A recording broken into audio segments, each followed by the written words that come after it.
O ano era 2012. Eu era sétimo ano do ensino fundamental e durante a semana o professor entrou na nossa sala e falou: "Pessoal, no sábado nós teremos uma competição. Nós teremos uma competição de matemática. E podem ficar tranquilos, ela não vale ponto". Aí já ficou: "Caramba, vale ponto". Quem quiser participar, bota o nome na lista e comparece aqui no sábado. Eu, como sempre fui engajado nessas atividades da escola, prontamente eu botei o meu nome na lista e quis participar dessa competição. Enfim, por que eu quis participar dessa competição? Porque durante a minha trajetória escolar, eu ouvia muito frases como: "Gabriel, você é muito inteligente. Você tem facilidade com matemática, você é muito bom em matemática". Falavam para os meus pais, falavam coisas para minha mãe como: "Poxa, Gabriel é tão inteligente, ele é muito bom em matemática". E assim por diante. Então, por ser muito inteligente e por ser muito bom em matemática, claramente eu queria participar de uma competição de matemática. Lá estava eu no sábado. Eu consigo me lembrar claramente de onde eu estava sentado na sala e eu recebi aquela prova. Quando eu li o cabeçalho da prova, diziam que era 3 horas de duração para 20 problemas. E eu logo pensei: "Caramba, as provas da escola é muito menos tempo e eu faço muito mais rapidamente. Com certeza eu vou conseguir, me dar bem nisso daqui e talvez até acabar rapidamente". Eh, não foi isso que aconteceu. Eu fiquei as 3 horas tentando resolver os 20 problemas e eu consegui entender o que 7 deles estavam me perguntando. No final das contas, eu acertei 3 dos 20 problemas. E ali eu tive uma grande experiência na minha vida. Como é que eu sou bom em matemática e eu fiz 3 de 20 em uma prova de matemática? Como é que essa prova aqui, que eu vi lá no cabeçalho, é para sexto e sétimo ano do fundamental, eu era sétimo, ou seja, a série mais acima, eu não fui bem. Como é que era a primeira de 3 fases dessa competição, ou seja, em teoria, a fase mais simples, e eu não fui bem. E ali eu tive 2 convicções. A primeira delas: isso aqui é só para gênio, não tem conversa. Ninguém vai me fazer acreditar que isso aqui é para pessoas normais como eu. E a segunda convicção, eu tive plena certeza de que eu sou burro. Foi isso que eu pensei naquele momento. Mas alguma coisa não fazia sentido nesse meu raciocínio. Porque como é que até a sexta-feira eu era inteligente, no sábado eu sou burro e da segunda em diante eu volto a ser inteligente? Enfim, naquele momento, eu ainda muito novo, não consegui identificar qual o erro lógico nessa análise. Mas me afastei das competições de matemática especificamente e nunca mais quis passar por aquela experiência. É aí que a gente chega nessa dualidade muito comum em ambiente escolar. Nós temos o inteligente e nós temos o esforçado. Geralmente, o inteligente é aquele perfil de aluno que ele nem precisa estudar e ele consegue notas altas. Frases como: "Gabriel, você não acredita. Tá vendo essas notas? Ele não topa em um livro em casa". E isso é dito, isso é proclamado com muito orgulho por pais, professores, e a gente está acostumado com isso. Eu cresci acostumado com isso. Do outro lado está o esforçado. Ele pode até conquistar altas notas e êxito e sucesso a nível escolar, mas infelizmente ele teve que se esforçar muito para conquistar aquilo. Infelizmente, ele não nasceu com um talento tal qual o inteligente. Por que que isso é tão importante de ser, parado para fazer essa reflexão? Porque veja, muitos a partir dessa fala podem questionar: "Gabriel, mas se o inteligente ele se esforçar, ele vira imbatível. Se o inteligente, ele passar a se esforçar, não vai ter competição com o perfil do esforçado".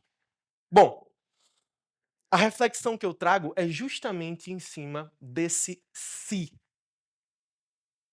A capacidade de se esforçar é a habilidade mais difícil e demorada para se desenvolver. Geralmente isso é falado com um tom de: "Poxa, ele já é inteligente, é só se esforçar". Esse só se esforçar é difícil pra caramba. A capacidade de se esforçar, de se manter esforçado, de persistir por um objetivo é muito difícil de ser gerada. E o meu comportamento naquela época, por ser muito inteligente e por ouvir isso sempre, era um pensamento de que eu não queria pedir ajuda. De forma alguma eu vou pedir ajuda, nunca. Nunca vou pedir ajuda. Eu queria ser o mais rápido a responder as perguntas que os professores faziam. Eu precisava da velocidade. Eu queria alcançar sucesso com o mínimo ou nenhum esforço, pelo menos aparente, para que eu de forma alguma perdesse o posto de muito inteligente. Eu não queria ser visto como esforçado, não. Isso ia tirar de mim algo que disseram que nasceu comigo. E aqui a gente chega na capacidade de se esforçar. Voltando lá para 2011, naquela história, hoje, sendo especialista em Olimpíadas Científicas, veja só como a vida é interessante, né? Eu percebo exatamente qual era o erro daquela lógica de chegar até a sexta-feira inteligente, burro, inteligente. Aquilo não fazia sentido. Hoje eu sei explicar o porquê. Eu sei explicar o motivo, o critério que faz a gente estabelecer quem é inteligente e quem é burro. Na verdade, esses termos não fazem o menor sentido. O critério precisa ser o nível de exigência do desafio e o nível de esforço, o nível de dedicação. No caso da escola, pelo menos para mim, de fato, eu gostava muito daquelas matérias, daqueles assuntos, e o nível de exigência das provas não era um nível tão alto, era um nível muito reprodutivo. Como eu era bom de memória, eu conseguia fixar as fórmulas e depois reproduzir as fórmulas, por exemplo. Então tinha um nível de entrega, um nível de esforço muito baixo, e com esse sistema eu conseguia êxito. Só que a referência de Gabriel, você é muito inteligente. Você não é o esforçado, você é o inteligente. Isso foi moldando a minha mente que a partir do momento em que eu me deparei com um desafio muito mais exigente, eu queria o mesmo êxito com a mesma entrega. Eu nunca tinha me habituado a me entregar mais por algo. Só que veja, esse desafio era a Olimpíada Brasileira de Matemática, a Olimpíada mais difícil do país, portanto mais valiosa também. Eu nunca tinha me preparado para uma competição de matemática, eu nunca nem sequer tinha participado de uma competição de matemática.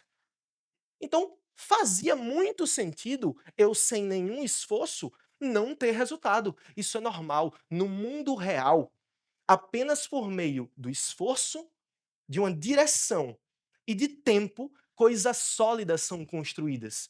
E isso precisa ser comunicado desde cedo, para que a gente entenda que a métrica certa não é inteligência ou burrice, mas sim, diante de um nível de exigência alto de desafio, que pode ser uma Olimpíada de Matemática, pode ser a manutenção de um relacionamento, pode ser o desafio de falar em público. Diante do nível de exigência para você, você precisa ajustar o seu nível de entrega. Foi isso que eu passei a perceber quando eu comecei a treinar pessoas para essas provas. Esses dias, eh, eu vi um pessoal falando do Michael Phelps, o maior nadador de todos os tempos, né. E eles falavam no vídeo da anatomia do Michael Phelps, assim, ele de braços abertos, da envergadura, de como o corpo dele foi projetado pelo divino de maneira mágica para executar aquela função. E eu me senti muito incomodado com aquele vídeo. Porque e os 5 anos ininterruptos que Michael Phelps passou sem faltar nem um dia sequer ao treino? Aniversário, aniversário de pai, mãe, Natal, Ano Novo. Por que que isso não é comunicado com muito mais êxito? E todas as décadas que ele passou para ter a carreira que ele tem, desde o infantil até se tornar o maior medalhista olímpico de todos os tempos. Por que que a gente insiste em enxergar magia onde tem esforço, trabalho duro, consistência, abdicação? Infelizmente, infelizmente, nós estamos habituados a enxergar magia, genialidade, talentos divinos e não os esforços verdadeiros. Afinal de contas, apenas por meio de esforço, direção e tempo, coisas sólidas são construídas. E aqui eu preciso falar algo para os educadores, assim como eu. Nós temos o dever, a obrigação de, desde cedo, comunicar com eficiência o valor do esforço. Ser chamado de esforçado não pode de forma alguma ser demérito. Ser chamado de esforçado tem que ser o maior dos méritos.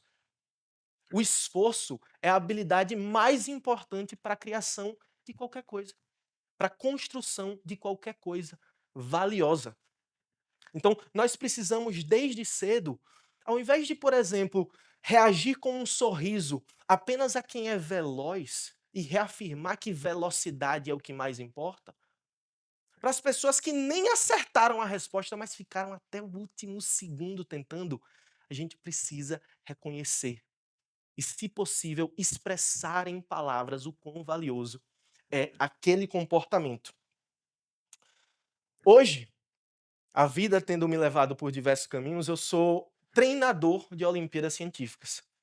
Essa mesma prova da Olimpíada Brasileira de Matemática, enquanto o Sergipe, o nosso estado, passou 42 anos competindo nela, sem nenhum medalhista de ouro a nível nacional, hoje nós temos, em 4 anos, 3 medalhistas de ouro nacionais. E eu sei que o ímpeto da gente é dizer, caramba, são gênios, são diferenciados, mas eu estava lá.